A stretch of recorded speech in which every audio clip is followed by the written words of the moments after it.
Good afternoon.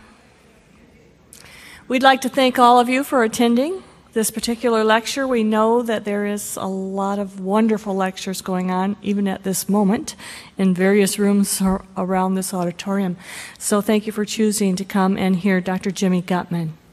Dr. Gutman is a board-certified emergency physician from McGill University, and he received his training at the University of Calgary in Alberta and took up his residency in emergency medicine at Emory University in Atlanta, Georgia, where he was chief resident. And upon his return to Canada, he went on to an accomplished career, eventually becoming the undergraduate director and residency training director of emergency medicine at McGill University in Montreal. Dr. Gutman, for the last 20 years, has veered away from emergency medicine. He has gone into family practice, and he is now the leading author in the field of glutathione. And so, Dr. Jimmy Gutman, we're honored to have you with us today. Thank you, Candace. Does anybody here remember the game you used to play when you were kids called Truth and Dare? Okay, so there's too many people here for me to play Truth and Dare with all of you, so I'll play with it by myself. The dare part is I dare you to admit something really embarrassing about yourself in front of a group of people. And so what I'm going to admit to you is that I am a virgin to the Autism 1 conference. This is my first time here, and I have to tell you that in the last week or last few days, I've certainly lost my virginity in this Autism 1 conference, and just like losing one's virginity, it's a life-altering experience. And what I have come away from is a life-altering experience after several conversations and sitting on a bunch of lectures and speaking to the parents. This is really something else. So I thank everybody for putting this together. I thank the organizers for having me. But this is a trip. That's the dare part. Let's get on to the truth part, right? The truth part's a little bit trickier, and the truth part is a little bit more political. The truth is that the Orthodox medical community does not accept raising glutathione as a treatment for ASD or autism. Now, why is that? Y'all have been sitting in on a number of lectures, some more complicated than others, but it's quite clear, as presented by some brilliant minds, that glutathione plays such an important role in autism. So why hasn't this exploded yet? Well, y'all know the challenges of trying to get funding for autism, and one of the things that one would have to accept by taking to heart that glutathione is important in autism, you would have to accept that exposure to toxins, in particularly mercury, is important in the development of autism. By doing that, you're potentially putting a large group of people, a large industry, culpable, worried about having their selves pointed out and saying, you're guilty of something. So it becomes difficult. And when I talk about glutathione, and as soon as I talk about glutathione and mercury to a number of physicians, this becomes a kind of a cringeworthy position.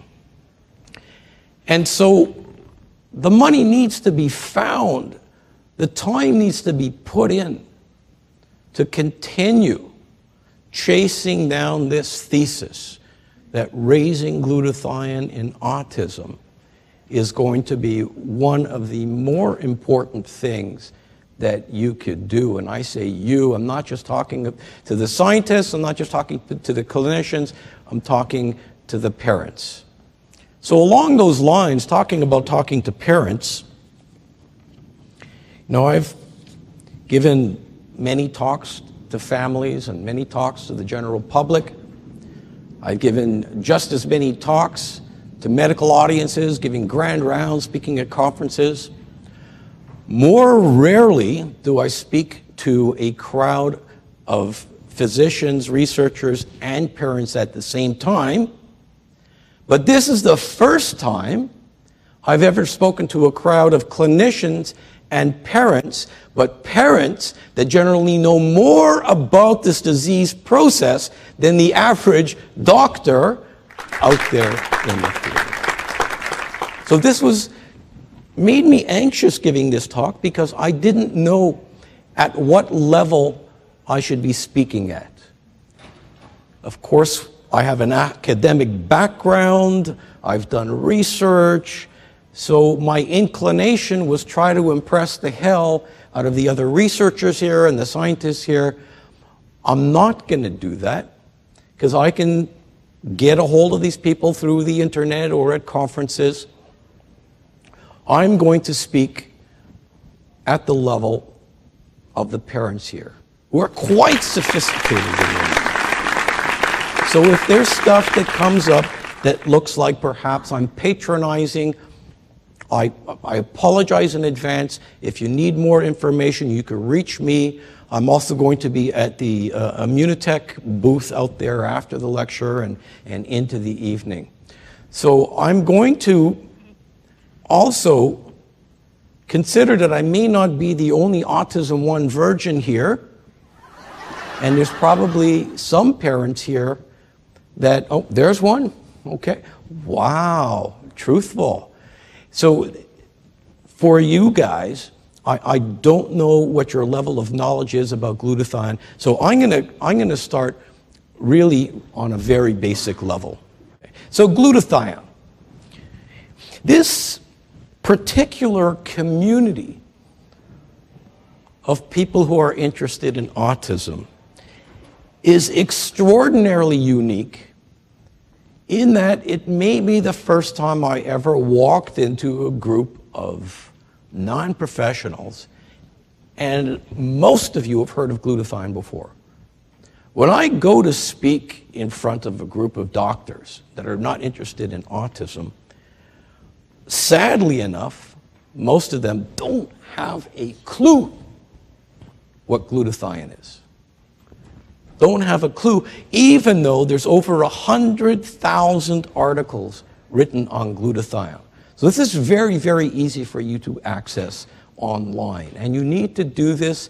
You need to verify whatever anybody else is telling you. You need to do your own homework. And this is a bunch of keeners here. You all do your homework like crazy. Okay, so glutathione.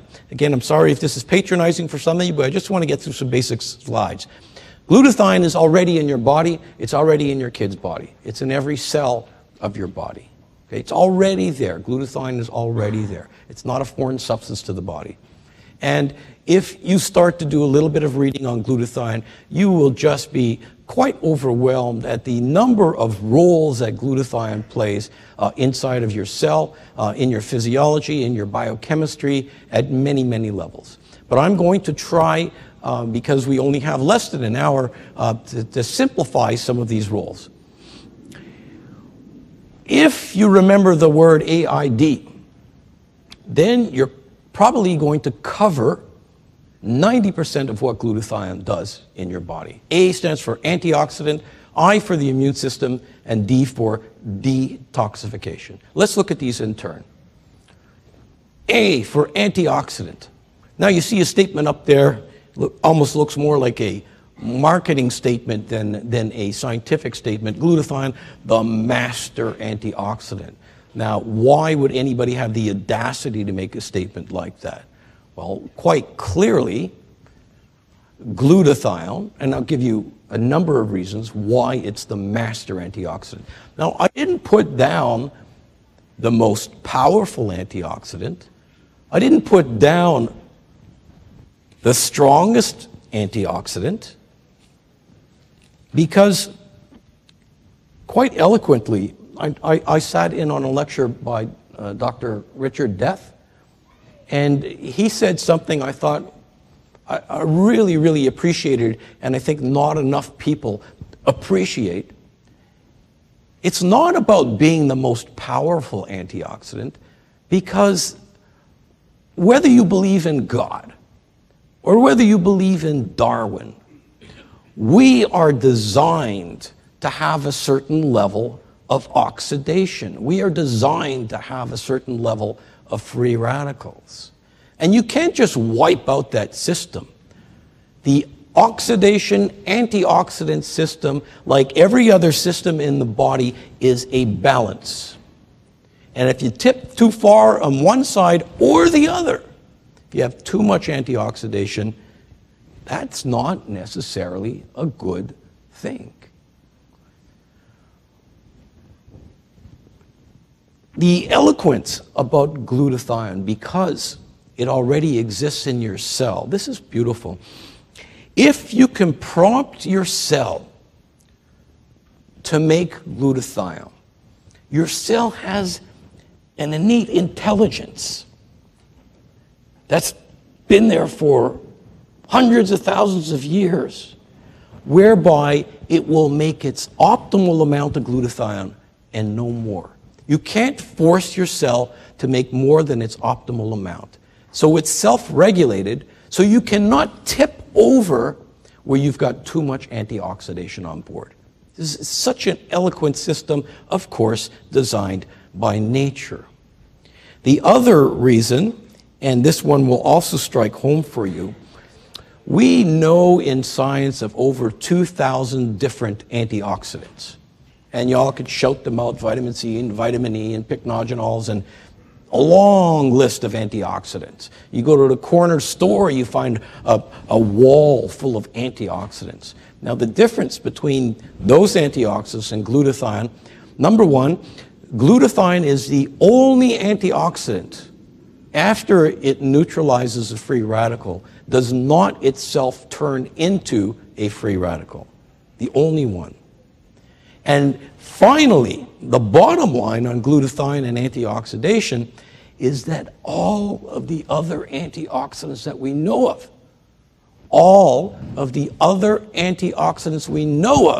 cannot work without the presence of glutathione.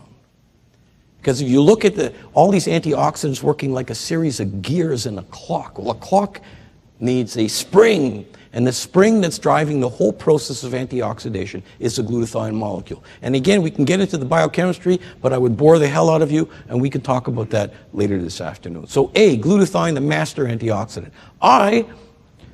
Glutathione is literally nutrition for your immune system.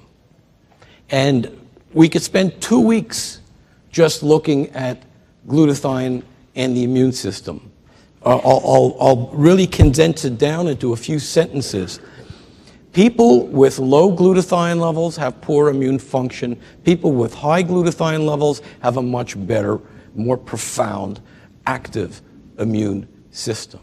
And we've looked at this back at McGill University for over 40 years. Some of our initial studies was looking at the model of immunodeficiency, which is AIDS, HIV. Okay, this is an immunodeficiency disease. And we knew that AIDS patients, and this is studies done in Stanford, California, that AIDS patients, by definition, were going to be glutathione deficient. Not only glutathione deficient whole body, but glutathione deficient in the specific lymphocytes, the specific white blood cells that went wrong in an AIDS patient. So what do you do with that material? Try to raise glutathione levels in AIDS patients. And we did that. We did those studies. We got funding from the Canadian government through what's called a HIV Trials Network. Outside of the studies, we were taking guys who weighed 80 and 90 pounds and getting them back to work. But we don't put that in the study. But what we put in the study are things that the scientists are and that clinicians are interested in, things like viral load, CD4 lymphocyte count, and all these other parameters that we use to measure the progression of an AIDS patient. And we attracted a ton of attention. And probably next to the autism community, the community that knows more about glutathione than anybody else is the HIV/AIDS community. But this applies for AIDS, it applies for hepatitis. We've done studies in bacteria. Any infectious process is going to drop your glutathione levels.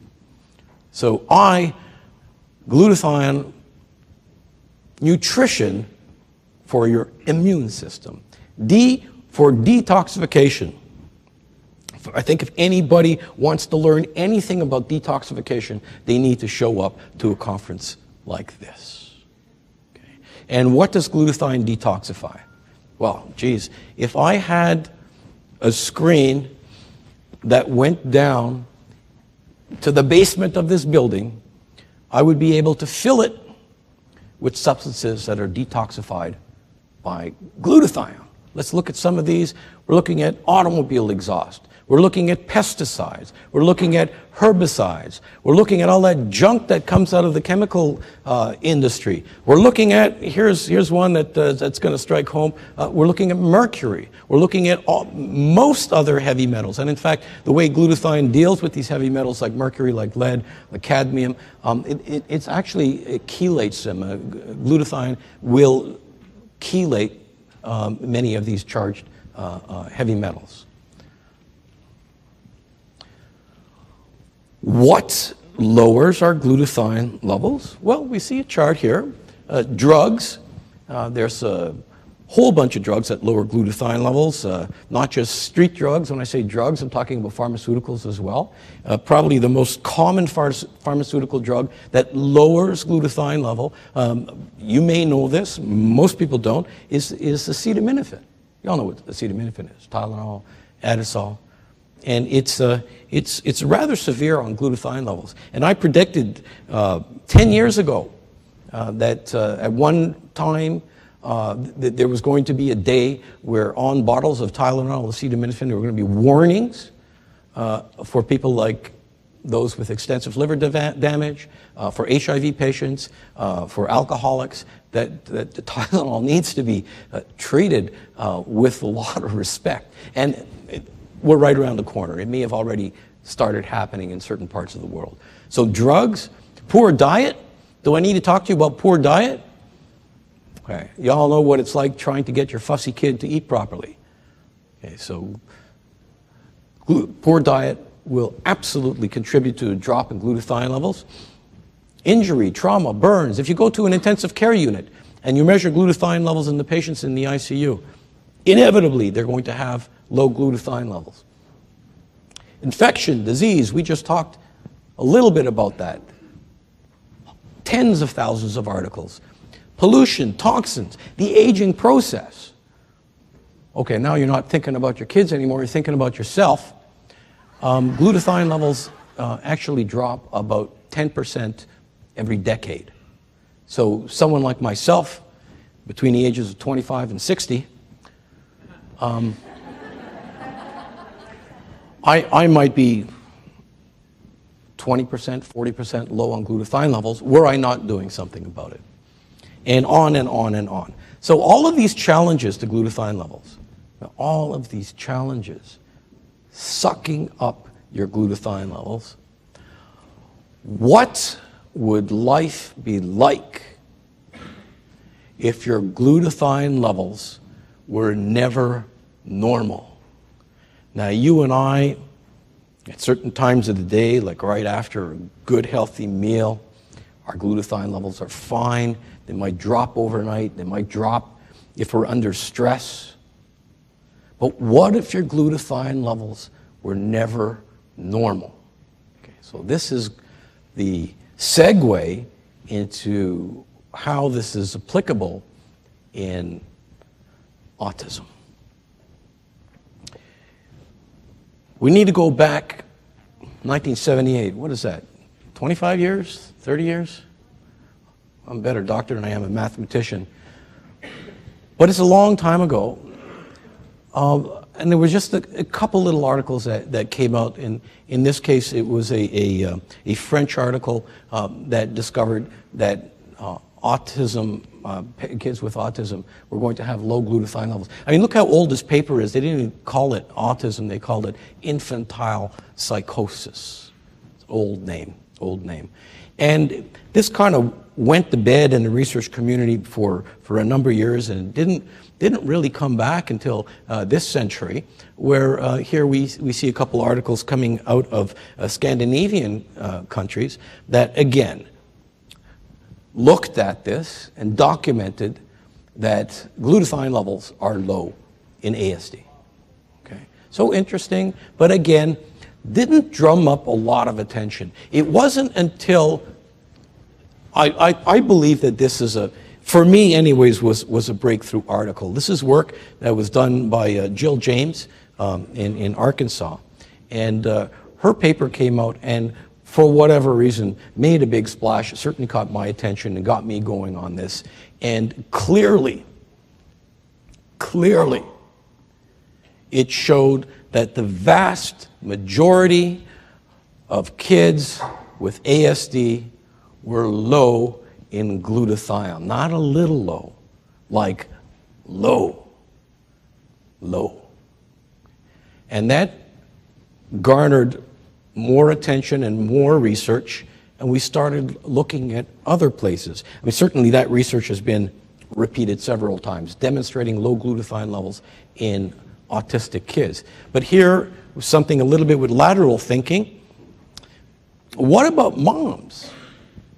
What about if the pregnant mother was low in glutathione? Now, we didn't go ahead and just look for pregnant mothers. This group over here was looking for a specific gene abnormality. See, not everybody has normal glutathione. There are errors of metabolism whereby some people are missing specific genes that have normal glutathione levels. And if you follow these people, if they get pregnant, they have a much higher risk of having an autistic kid. That's lateral thinking. And if you look at this specific group of gene abnormalities, and I'm not saying that autism is a genetic abnormality, I'm saying that if you have abnormal genes for the production of normal glutathione levels, your chances of developing ASD are far greater. So you got to keep on digging. And when you dig further, you find out that it's not just whole body glutathione levels.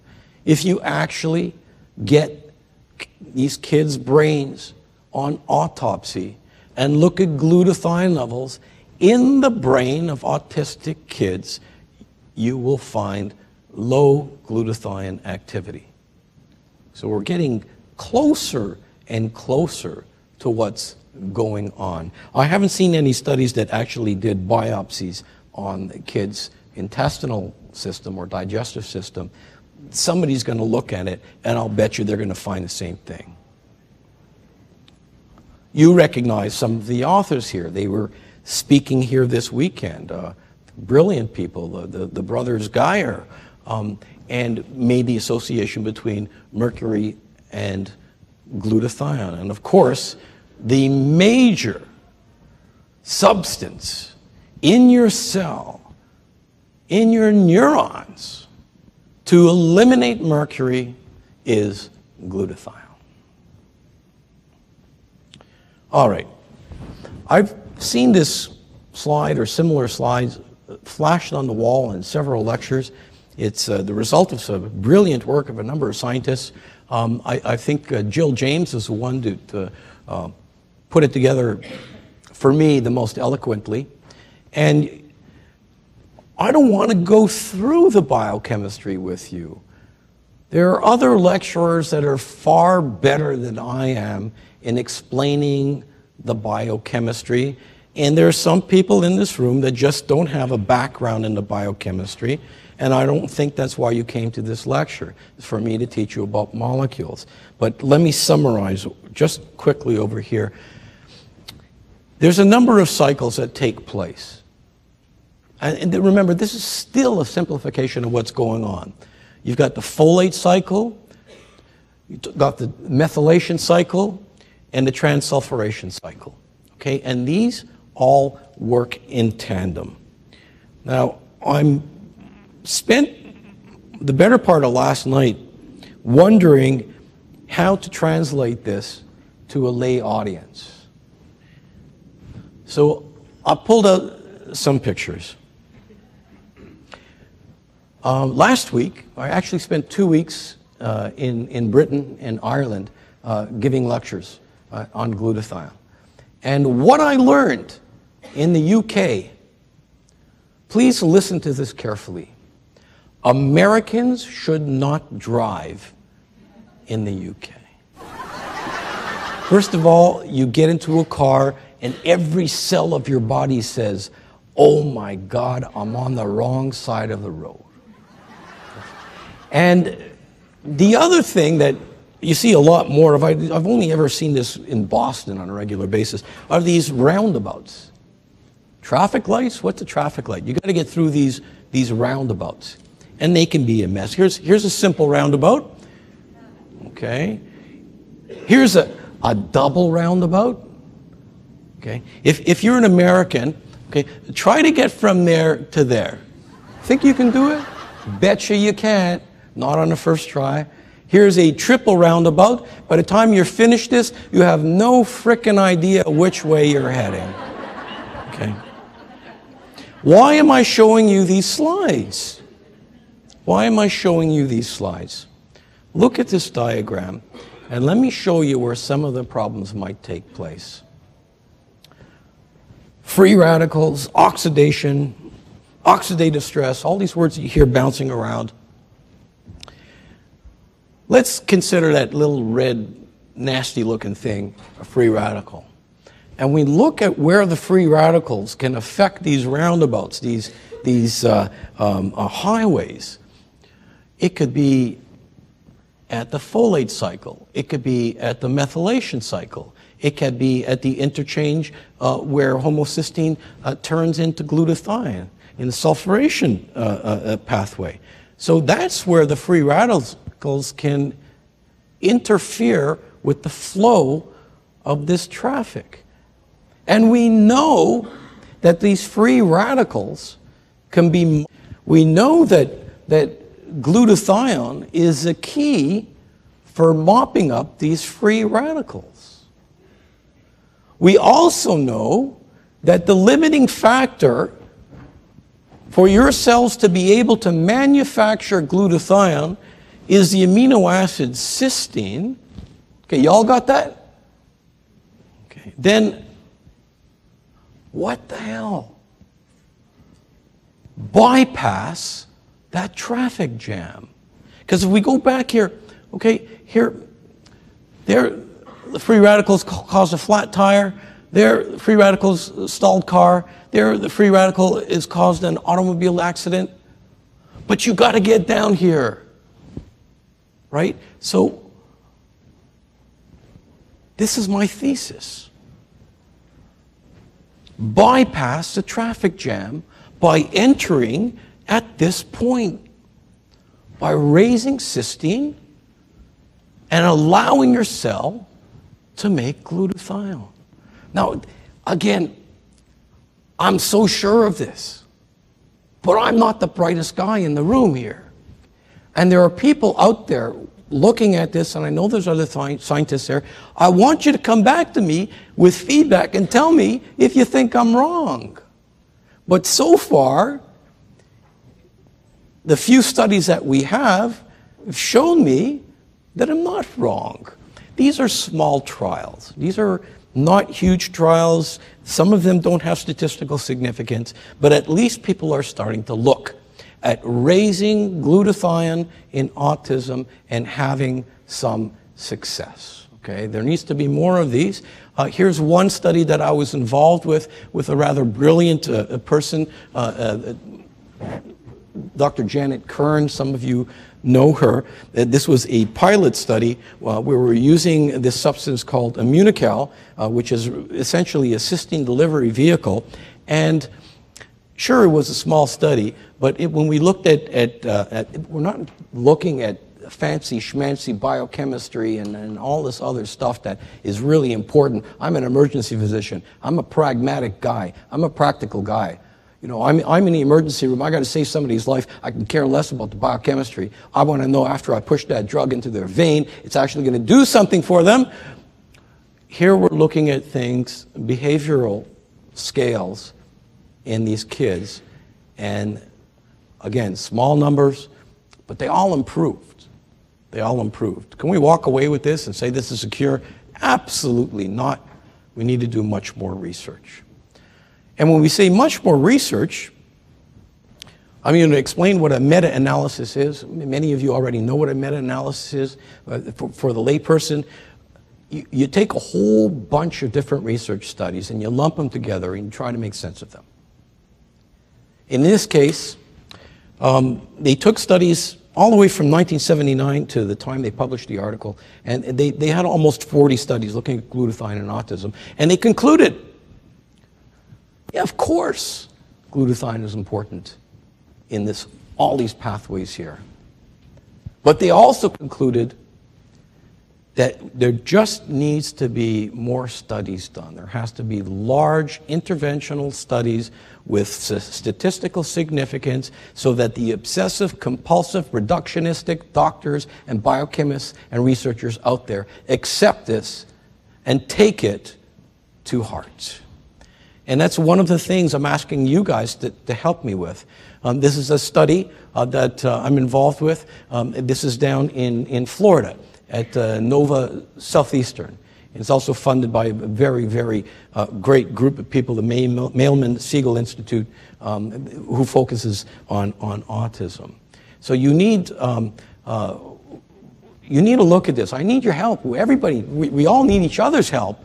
We're recruiting patients. So if you know anybody in the Fort Lauderdale, Miami area that's within driving distance of this place, please, please, we don't have enough patients. There's a kind of a competition for patients. You'd think there'd be enough autistic patients out there, but not enough that want to volunteer for a study. We're looking at a double-blind interventional study. And our endpoints, although we are going to look at things like glutathione levels and oxidized versus reduced glutathione levels, the primary endpoint here is not biochemical. The primary endpoint here is behavioral outcome. Again, the biochemistry is essential for our understanding, but we could care less unless a kid gets better. The eligibility is kids who are 3 to 5. It doesn't matter if they're males or female. I'm going to leave this slide up just for a couple of minutes. There's an Immunotech booth out there where you can get some of the forms and a clinical download from the Clinical Trials Network. You could look it up yourself if you're electronically inclined at the clinicaltrials.gov. This is the study number. Or you can call the main researcher there, and some of you know her, Dr. Cass John. That's her phone number. But please, don't wake up at 2 o'clock in the morning and go, great idea, I'm going to call her. Okay, wait till tomorrow. Or actually, tomorrow's Sunday. Wait till Monday. So just to sum this together and put it into a framework, we know that without glutathione we have poor immune function. We know that with low glutathione we have free radical damage. We know that with low glutathione we have a buildup of this huge number of toxins. All of these lead to inflammation of the brain and damage to the nervous system. And by intervening, by raising glutathione levels, I think that much of this can be put to bed. How do you raise glutathione? Well, obviously before we had supplements, we must have gotten it from our food. But this is pretty tough. Not only are you dealing with kids that don't want to eat anything but check one or two items. You and I, well, let's look at some foods that are rich in glutathione. Probably the food that is richest in glutathione levels. Let me point out one thing. You cannot eat glutathione, okay? This is very, very important. If you're going to walk away from this lecture remembering one thing, you can't eat glutathione. Well, I guess you can eat it, but it becomes rapidly broken down. It doesn't make it to your cells. Okay? The way to get glutathione levels up in your body, up in the cells, up in the brain, is to give these cells the building blocks, the nourishment, what we call the precursors for the cells to make glutathione themselves. So where do we find glutathione precursors? Well, in our life, the best source of glutathione precursors is in mother's milk, something that's really easy to get. No laughs today. Once in your life. Okay. The other place that you can get glutathione precursors is not just in human mother's milk, but is in animal mother's milk. But there's a problem there. What's the problem with whole milk for kids with autism? I know you all know the answer. So they're also getting a lot of casein. And the casein, as you've seen in other lectures, is problematic. We can get it from fresh vegetables. Now, why do I say fresh milk? Why do I say fresh vegetables? Because the precursors for the cells to make glutathione are extremely sensitive to heat, what we call thermolabile. If you heat these proteins, they lose their ability to raise glutathione levels. So if you're talking about milk off the shelf, even if you wanted to try that, there wouldn't be any glutathione precursors in there, because what do we do to milk? What do we do to cheese? We pasteurize them. Pasteurization is heating. So we've killed the activity of these proteins in their regards to raising glutathione. Vegetables. What do we do to vegetables? Well, sure, sometimes we eat them raw. But this is hard to get in 2014. Just as an example, again, I'm going to relate to your very, very basic needs here. Do you think that the potato or the peach, I'm speaking to the older people in the audience, that your mom put on your plate when you were a kid is at all similar to what you're going to buy at the market today?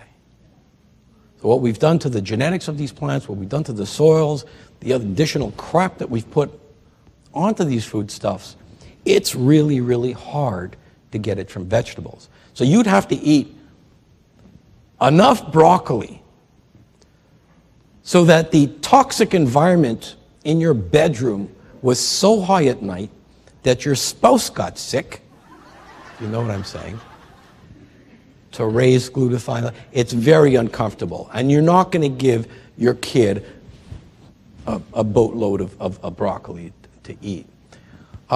There are other sources of glutathione precursors. One of them is meat. What did I say about heating? Normally, we cook our meat. Now, if for some strange reason your kid is into eating sushi 3 times a day, well, then maybe he's getting glutathione precursors, and maybe you're getting broke. And eating raw meat, medically, not such a great idea. Once in a while, maybe, but there are other things. So what about intravenous glutathione? Now, people have used intravenous glutathione. You might see great videos of people using intravenous glutathione. Intravenous glutathione in Parkinson's. For example, somebody might walk into a clinic like this with Parkinson's, they get to intravenous therapy, and then, they're breakdancing. Yeah. But the problem is by the time they get home, they're back to their state. So intravenous glutathione has a very, very short half-life. It can be exceedingly expensive. You take the risks of intravenous, it's annoying, and who's going to do that 3-4 times a day? The best studies done with intravenous glutathione are the studies that do that several times a day. We were talking about cysteine. Why not just eat cysteine? As a free amino acid, L-cysteine, as an isolated amino acid, it doesn't work. because when you eat cysteine, L-cysteine, it becomes rapidly oxidized. And it can make you feel sick, in fact. And if too much cysteine gets into your bloodstream, you end up with a state called hypercystinemia. And the problem with cysteine, when it's oxidized, it acts as a free radical. Many antioxidants, once they're oxidized, act as a free radical. So oral cysteine doesn't work. So people have looked at this and they said, wow, what kind of cysteine delivery vehicles do we have? And 40 years ago, maybe 50 years ago, N-acetylcysteine was invented. You take the cysteine and you tag an acetyl group onto it to prevent it from being oxidized. This is a marvelous drug. I use this drug in the emergency department for people who are on their deathbed. For example, people who have taken 2 bottles of extra strength Tylenol. I know they're going to be dead in 2 to 3 days. So I use N-acetylcysteine. And I use a whack of N-acetylcysteine. I give them like 40,000 milligrams intravenously. And I've never treated an acetaminophen overdose with N-acetylcysteine where they didn't throw up on my shoes. My wife hates that. N-acetylcysteine can be bought without a prescription as a so-called natural substance, which it's not, at health food stores. But it's still problematic. Most kids don't like taking N-acetylcysteine because it smells like rotten eggs. And even the ones that smell a little bit better, they upset their stomach. And N-acetylcysteine has a short half-life. So if you felt sick the first time you took it, well, you're going to feel 4 times as sick the 4th time you took it. Because of the short half-life, you can't just take it once a day. Makes no sense. You get a spike in glutathione, and then sometimes it crashes down even below baseline. So you need to give it multiple times during the day. When I treat somebody in the emergency department with N-acetylcysteine, I hang up a bag, and it's delivering the N-acetylcysteine over a 24-hour period. And finally, even for the people that can tolerate N-acetylcysteine, they don't feel sick with it, most of them will tell you that after 2 or 3 weeks, they feel washed out, and it just doesn't seem to be working anymore. And the reason that is, nobody knows this, but a few people. Remember I said to protect the cysteine from being oxidized, you put an acetyl group on it? Does it protect the cysteine? Yeah. How much does it protect the cysteine? It allows about 15% of it to make it to your cell. What does that mean? It means 85% of it is out there being oxidized, and eventually you build up hypercystinemia and you end up with a pro-oxidant state, and you've completely undone what you hoped you'd be doing. So for short term, the drug N-acetylcysteine, sure, it's great. For long-term use, just don't suggest it. Then there are subfractions of whey proteins. You all heard of whey proteins. The problem with most whey proteins is that they're derived from the milk industry. What do we say about any milk products? What do you do with them? Pasteurize them. Okay, so the majority of the proteins that you will find in whey, even whey protein isolates, they're usually highly degraded. And when you heat up these proteins, they just don't work. But if you're able to have a technique where you can tease out the specific proteins in whey that are glutathione precursors, then those can work. And that is actually the company that pays most of my consulting fees is a company called Immunocal. They make Immunocal, and this is their whole raison d'etre. Now, there's lots of other things out there that say they raise glutathione. I don't know. Again, I am from the orthodox medical community. I am a scientist, so I'm still stuck on this. Forgive me. I still think that you're giving your kids things that are A, proven to be safe, and B, less importantly, if you want to waste your money, proven to be efficacious. So just to conclude, wrap this up. Clearly, research tells us that autistic kids have a glutathione problem, quite clearly. Small studies have shown that raising glutathione in autistic kids works.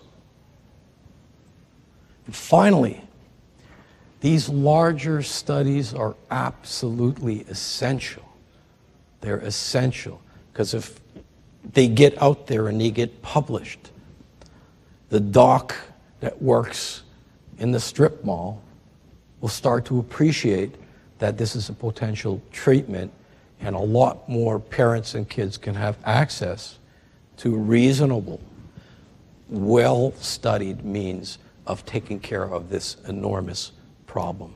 So please, I'm asking the parents here, if you know anybody in the Florida area, I'm asking the clinicians here, I'm asking the researchers here, see if you can find some kids to register and take part in the study. It's a substance that has really very, very little downside. We've shown this in our pilot studies, and it's going to do a lot of good. And I hope that everybody walks away from here with some good information that you could use. Thank you very much.